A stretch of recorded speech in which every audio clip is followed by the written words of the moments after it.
If you are a northern youth and you are listening to this video, you probably will not like the video.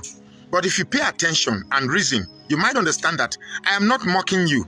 I'm actually trying to open your eyes to the realities of how your leaders have degraded you to mere expectants who don't receive anything. The world is growing. The world is growing. This is the jet age of the.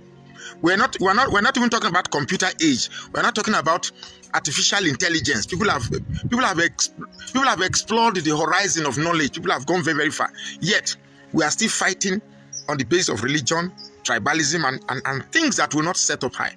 Now, I make bold to say that if we continue the way we are, the North will never allow Nigeria to grow. The North will never allow Nigeria to develop. And I'm going to list a few things why this is so.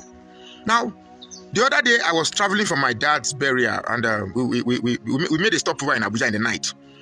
Cows are being herded through the streets of Abuja. In which country, where you see the main capital, that road that leads to Transcorp Hotel, in which country in the world would you see that farmers are herding their cattle on the major street of the capital of a nation? Where? Now, one other thing that will prevent the North from allowing Nigeria to develop is religion. Religion. Most northern Muslims, they hold their religion dearer than any other developmental features you bring.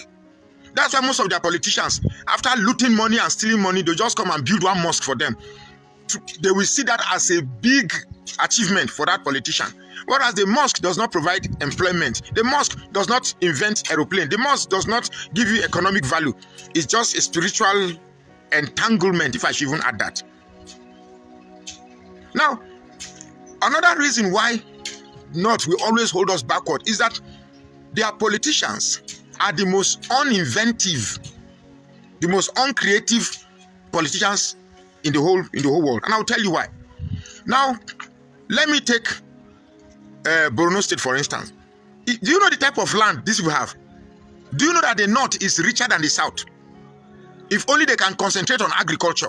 But rather than concentrate on agriculture, they concentrate on, they wait for monthly subvention from oil in Abuja, money from Abuja. You cannot develop when you place religion as a more priority than developmental features. You cannot. No country who places religion first develop. It's not possible. Then the other reason is the feudalistic nature.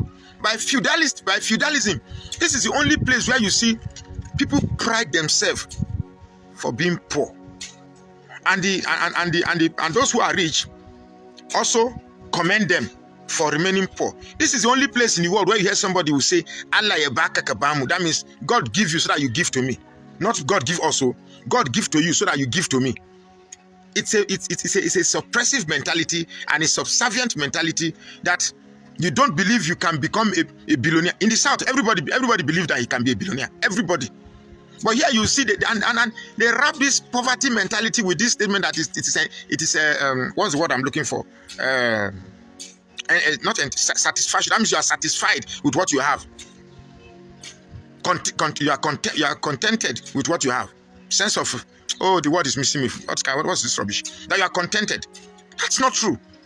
Man is built to aspire to the limit of, you are meant to aspire to the summit of success. You don't just stay in one place and say, this is where God has put me, it's how God wants it. You can't develop with people with that kind of mindset. Everybody need to aspire. By aspiration, places develop. Have you wondered why? States that were created with states like Delta State, Delta State for instance now. You can't compare Delta State and a state like Kebbi, which were created the same day. You can't. In fact, if you go to a state like Kebbi, you're wondering why such a state was created in the first place. Katsina State. Okay, the other reason why I've seen it, this is where they love power. You want to grab power. When you grab the power, what do you do with it? Katsina State has produced more presidents in this country than any other state. But go to Katsina. The only time Katsina State had a sense of development, because I've been to Katsina State, the main bypass that goes through Katsina State was done by Goodluck Jonathan. The only federal university that they have that is not a beehive of activities was brought by Jonathan, which means Southern politicians are developmentally oriented. Does it mean that the president before Jonathan didn't know that the state needed university? Because the politicians in the North constantly want the people, the youth, to remain illiterate. Because the lack of knowledge prevents you from the lack of realization, the lack of awareness, self-development, realization, and actualization. They don't have it. So when we say, it sounds like we're passing insults to the North. Because, and then when you begin to make it possible that the criteria for education is low. For me, I had to write JAM 3 times. My first JAM I wrote, I had 214. It was more than what eventually 3 years later when I wrote, than what the Northern Medugri man got as merit. Whereas the second time I wrote JAM, I scored 224, yeah, 224. I still couldn't get it. It was the third time when I wrote, I got 264 before I got it. I went and I was registering with somebody who had I was registering with somebody who had 170. You can see the difference. His own cutoff mark is almost half of what I had to score to get into the university. Because of this lack of competition, everybody has become, nobody takes education. Because after all, education in Nigeria does not really determine who you are. Education in Nigeria does not determine who you are, and they know it. So the need to strive to have education is not there because you are not encouraged. And those who manage to get the education believe that you don't need to put in too much effort. Just get it, and you will still go to Abuja and become director in one district. And yet, when you begin to put mediocre in places of professionalism, what do you get? Rubbish. Nigeria cannot develop with this. I was when I was registering then, I remember, and I just remember now, when I was registering in accounting, there was a lady that they gave medicine. She went and said that she can't do medicine, or she don't have head for medicine. The academic officer, whatever officer they call, slapped her back. That she should go and do it. Now the girl says she can't do, but she says she can't do it. Now this girl will now go and open clinic and be teaching people anyhow. Mediocrity is so celebrated in the North. Now I do this video not to mock the North, but because the attitude of lackadaisicality, if there's a word like that, nonchalance, not a French word, and this idea that whether I struggle or I don't struggle, I will still go to Abuja and become a director. It has to stop. It has to stop. Development comes with a mind of aspiration. You have to aspire. Not this idea of let's grab politics, power come to the South, then you just go, you do rankadere, now share money for you, you go back and marry many wives and do the. Imagine governors in Kaduna, in one of these states in the North, saying has to give money for many boys to get married and produce what? If you boast of a population, you have to also know the quality of population you have. Yes, you say you have the population. What type of population? Are they illiterate population or educated population? We must get this thing right. We must get this thing right. All right, 13th of June 2025, 13th June 2025. Real quick, I just want to talk something. I want to talk about the past elections, how the past election don't play out for the Southeast. This will now make me talk about the 3 ethnic groups for Nigeria. Let us see among these 3 ethnic groups. Let us see the people with the tribalistic part, because I don't hear people they talk say Igbo people are too tribalistic. They are too. Let us now see. I am a Yoruba man. Whatever I'm saying to you is the fact and nothing. I hate being biased. But let us first of all let us look at it politically. Let us analyze how political presidential election results have turned out in the Southeast since our return to democracy in 1999. In 1999, Olusegun Obasanjo, a Southwesterner, won majority of the vote from the Southeast. It scored 70% of the vote from the Southeast. In 2003, even though Dean Chukwuemeka Odumegwu Ojukwu participated in that election, Obasanjo scored 68% of the votes from the Southeast. Ojukwu scored 22. In 2007, the late Umaru Musa Yar'Adua scored majority of the votes from the Southeast. In 2011, Dr. Goodluck Azikiwe Ebele Jonathan scored majority of the votes from the Southeast. In 2015, Muhammadu Buhari scored majority of the votes from the Southeast. Then, in 2019, Alhaji Atiku Abubakar scored majority of the votes from the Southeast. Now let us go back to 2003, when Dean Chukwuemeka Odumegwu Ojukwu also ran for the presidential seat. Obasanjo, a Westerner won the elections in the southeast, won majority of the votes in the southeast. You see, let me explain something to you. Then in 2023, Dr. Peter Obi, Mr. Peter Gregory Obi, now won majority of the votes from the southeast, and it became an issue all over the nation, especially with the Yorubas. You see, everything that every Yoruba pastor, political analyst, university professors, bloggers and all of this, everything they have done so far, is not because Peter Obi won the southeast. No, it is because Peter Obi defeated Tinubu in Lagos, which is something that has never happened. Now, let me tell you something. The Igbos are not tribalistic at all. The Igbos are more religious than tribal. Listen. The Igbos, they are more religious than tribal. That is why an Igbo man is easily carried away when it comes to religion. When it comes to religion, they are easily carried away. That is why you see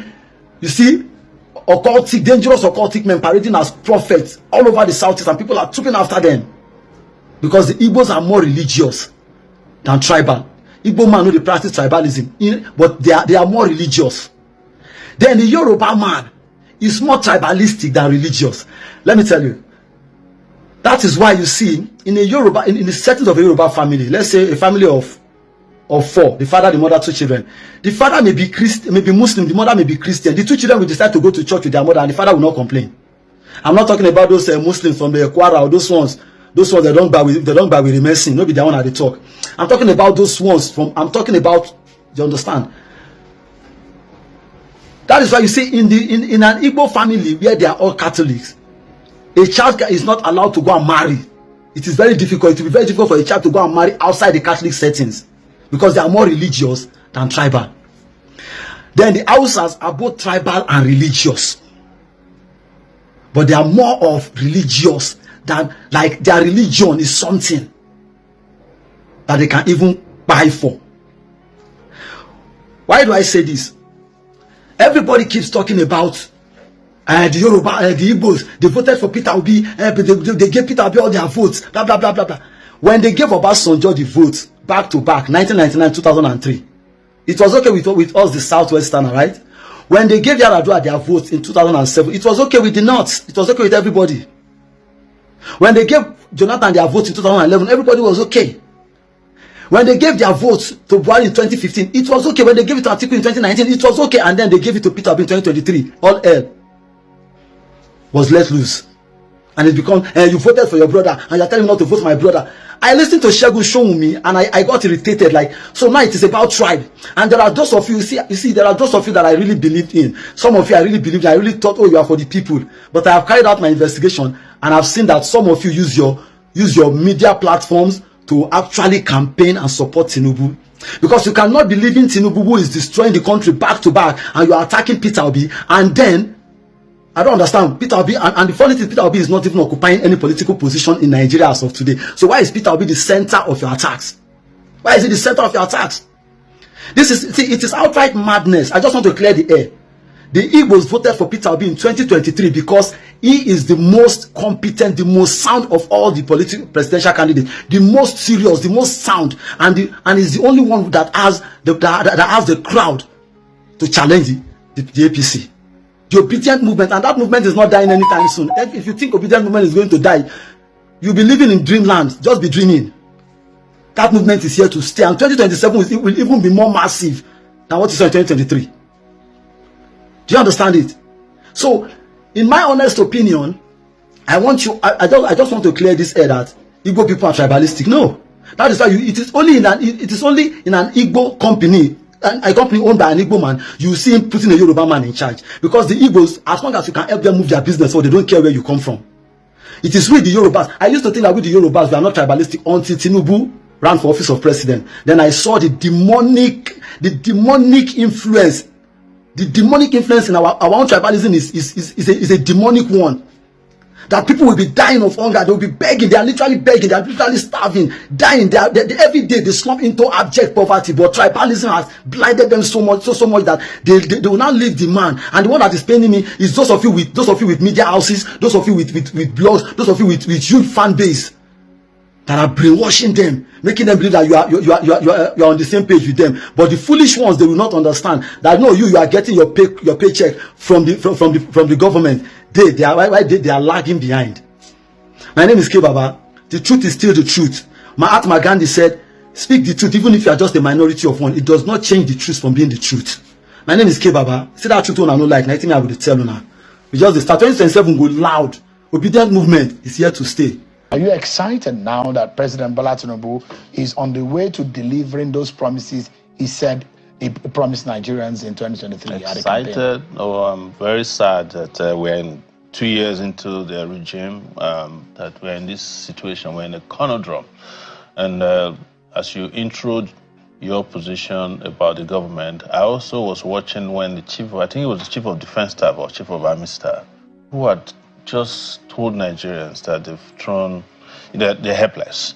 Is asking the people at this point to please help them defeat Boko Haram. They can't understand why Boko Haram is strong and it needs the community to help. That should not be coming from the army. That should be coming from vigilantes. So security is number one. The economy is number two. They said they're going to remove, they said they removed fuel subsidy. The next day, we're supposed to see Eldorado. People are poorer than they've ever been. We are being compared with Sudan in terms of the likelihood of a place where a child won't live up to 5 years after they're born. We have become a nation that has pushed people not into poverty this time around, into multidimensional poverty.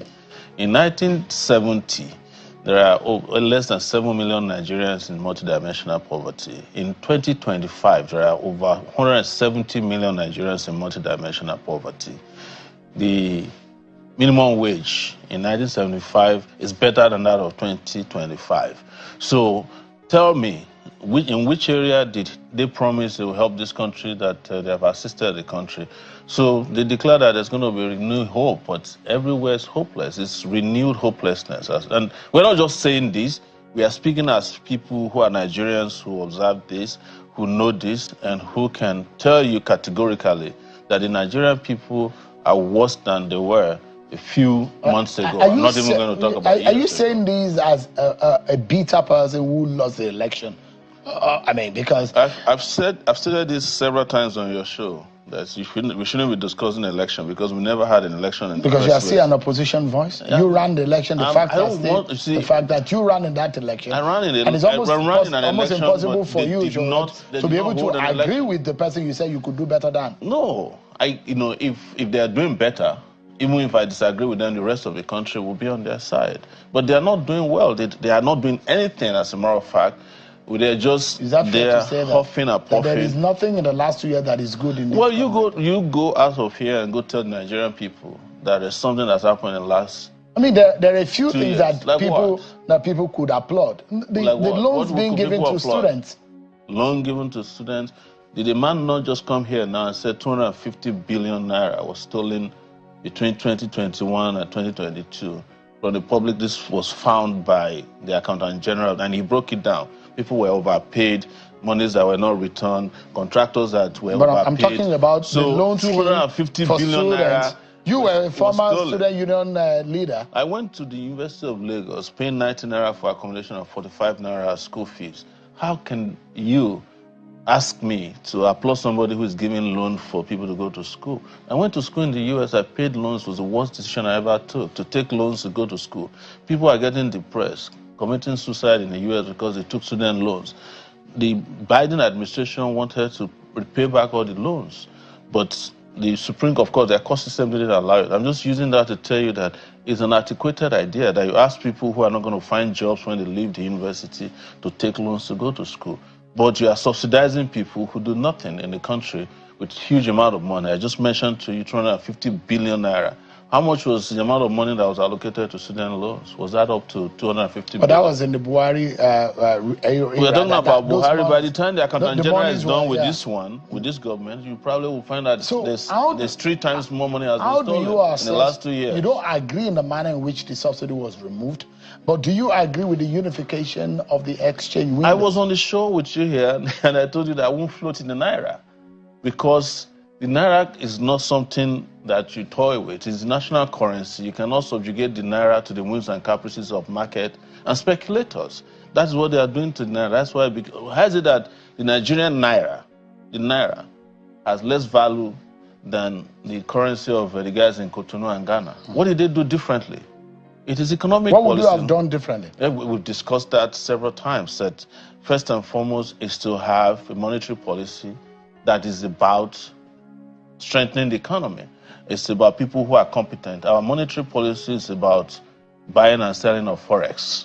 That's what it is. And I was on a show a few days ago here when I talked about inflation, where the MPC meets every time and they come and increase what they call the interest rates. And I said it's a 1980 idea by Paul Volcker and Jimmy Carter. And when Jimmy Carter did that, he lost the election. His tenure was not renewed. And you are repeating that in 2025 in Nigeria, because you must understand the reason why there's inflation, right? There are several reasons why you have inflation, and one of it is not what they are doing there. You cannot borrow money to people at 27% interest rate. There are some banks that are doing 33% interest rate. If you look at the banks across board, some of them are doing as high as 35% interest. How do you borrow money at 35% interest rate in any country and make profit and the economy will grow? No, because what is driving up inflation is not what they think it's, or what they should know is not is driving it. What is driving up inflation is that the moment they bring the allocation on the monthly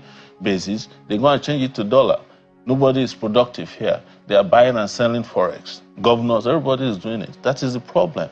And you then have a central bank that is doing retail banking instead of central banking.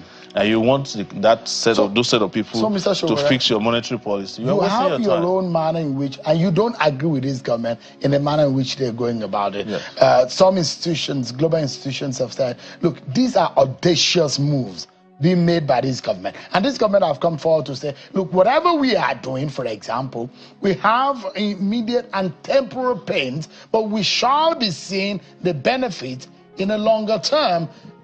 Don't you believe, you know Mr. Bola Tinubu very, very well. I don't know him well enough to know that he's competent. I know him as a politician who knows his way around manipulating people. That's what I know about him. I don't know him as a assessment of, it is. That's why Nigeria is in the situation that it is today. It's the guy who came 2 years ago and said he built Lagos, and then he came and ruined Nigeria because they never built Lagos in the first place. They were manipulating everybody in Lagos and collecting taxes and taking care of these taxes themselves. So the truth is that I never know him to be a competent person. That was why we're warning Nigerians 2 years ago that do not make the mistake of allowing these people come to power. I won't say vote for them, because nobody voted for them. So in this case, you do not in any way have a trust, because I'm imagining when in the renewed Hope agenda, they said we're making very, very strong and audacious. No, I wanted to actually intervene when you said, some international organizations are, saying that they are making audacious moves. One of the ones they paraded was Moody's. Moody's is people who rate bonds. Nigeria is not a company that is selling bonds. Of course, we have bonds, we buy Euro bonds. And the reason has gone to the no, I know. I want to explain you. I know to explain to you. In fact, oversubscribed. No, there's nobody who will not subscribe to bonds where you get short-term investment and you have the highest rate of return. That's what the Nigerian bond system is. It's because it's not the kind of bonds that are well respected. So they have the highest return on investment within the shortest period of time. Who will not buy that kind of bond, especially when it's collateralized with our oil money? That's why we're getting over. It's not because our economy is doing well. It's because anybody can come in, make money, or even rig our bond system, your stocks here, and then you walk out after a few months. So you don't think Nigerians should be hopeful about this government? You become a billionaire just subscribing to the Nigerian bond.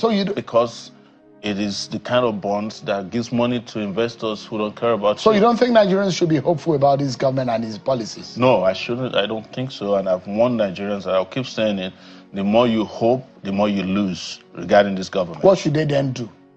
It's up to them to decide whether they want to keep suffering or they bond together and bond to them. out. Nobody should be put in the situation that Nigerians are in now. And I'm never afraid to say it anywhere that I'm confronted with this question, that you are not at liberty, or no government should put you in a situation where you are perpetually in bondage. And you say, well, you have to wait for 4 years. Nobody so should your be description of the performance of this government is for you less than desirable? I don't need to tell you. That was my position since we started this show. That is not only undesirable, it is unforgivable that we found ourselves in the situation that we're in now. There are a lot of people who think that Bola Tinubu has been preparing himself for far too long for this position. He knows what he's doing. He's done it before. He can do it again. And he's certain about where he wants to lead this nation. And there are those who are close to him who say, look, the plan of the president is to be the Lee Kuan Yew of Nigeria, to change things around and make Nigeria a great nation. You don't see that coming? This president is not going to be a Lee Kuan Yew. It's going to be an undertaker. What do you mean by that? Well, what do undertakers do? When they kill people, they put them in a coffin, dance a bit around with them, and bury them. That's what they came to do. And that is why you were mentioning that this one was prepared. The same thing they said about Buhari, that he's been preparing since 1978 when he was Commissioner for Petroleum Resources. And when he came back here in 2015, you know what he did to Nigeria? He killed Nigeria. And now they are preparing Nigeria for burial with the same person you said is. That's why we're warning you guys on these shows when we come on your show. We don't get to come here frequently. That the so-called experienced people who always tender experience as their own qualification, as their CV during election, that you should look at what they have done. The experience we should look at is the experience we have had with them, not the experience of how long they have been screwing the country.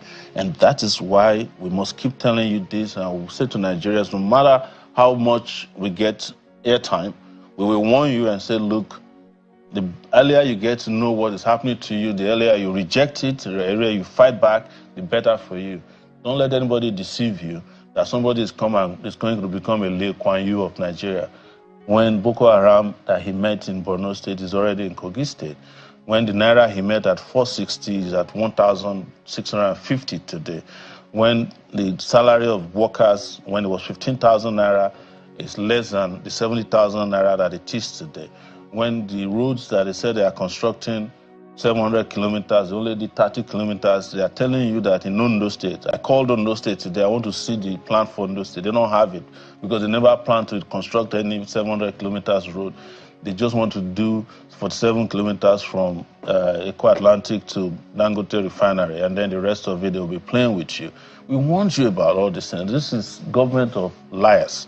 And we have never minced words that if you keep letting them do what they are doing with you, and you get distracted by all this conversation about coalitions and all that, you are going to find yourself in worse situations than you are now. Because that has been the story of Nigeria since the emergence of civil rule. We don't have democracy yet, but we've transferred, it's a transition to civil rule. What we are looking for now is real democracy. Yes. In summary, because I'll take you to the coalition, because I understand that you might be leading another kind of coalition. I'm the leader of the coalition of the oppressed, but not the coalition of the hungry, led by Amici and the rest of them. Yeah, I'll get to that in a moment. I imagine that, how do you wrap up in your own summary the 2 years of President Bola Tinubu in every ramification, and what Nigerians should be looking forward to in the next 2 years? There's nothing to look forward to. Anything that's going to happen to you in the next 2 years that's already happened to you in the last 2 years. You are being a prophet of doom now. I'm not a prophet of doom. I'm telling you what will happen. You don't need to be a prophet to know the direction we are headed. We're headed for doom if we continue with the trajectory that you're getting now. In the next 2 years, they are not going to do anything regarding governance. Next 2 years is about election, how they can consolidate their hold on power, lie to you. There will be a lot of tension. They might kill people. They will deceive some people. They will manipulate a few people. They will do some cosmetic, things to make people get fooled.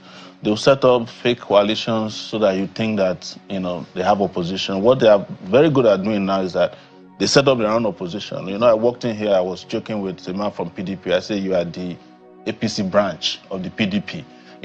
like people like Wike, that's the APC, that's the APC branch. I mean, in the PDP. So that's what you're going to get. But you cannot get anything better than that. There's nothing on the table that will take you to the place that you can which call other political parties land. are you? You said you are leading a coalition. The people, not it's not a political. It's only AAC and yourself that is leading that coalition. It's a coalition that is connecting with the people, and those are the oppressed. I'm not going to be part of it. I said it from the beginning, and I think we had this conversation that this whole coalition is either trying to get attention for those who don't have a job, or those who feel like... What do you mean who don't have a job? Well, you know... Former Vice President, Amechi, former... Amechi said it. Amechi said it. Amechi has been in power since in 1999. He has been in power, and he's complaining of hunger already. So what does that tell you? I think he was referencing Nigerians who are hungry. No, he said if others are not hungry, me, I'm hungry. And he said it at a birthday party where he rented a hall and had, a performer that probably collected 10 million naira to perform per hour. But that's not the issue. What we're trying to say is that please don't be distracted. What needs to be done must be done. Bond together, but don't be distracted and don't let people lie to you that they're interested. Even if they somehow transfer power to themselves, you are going to get the same result. They are the same people.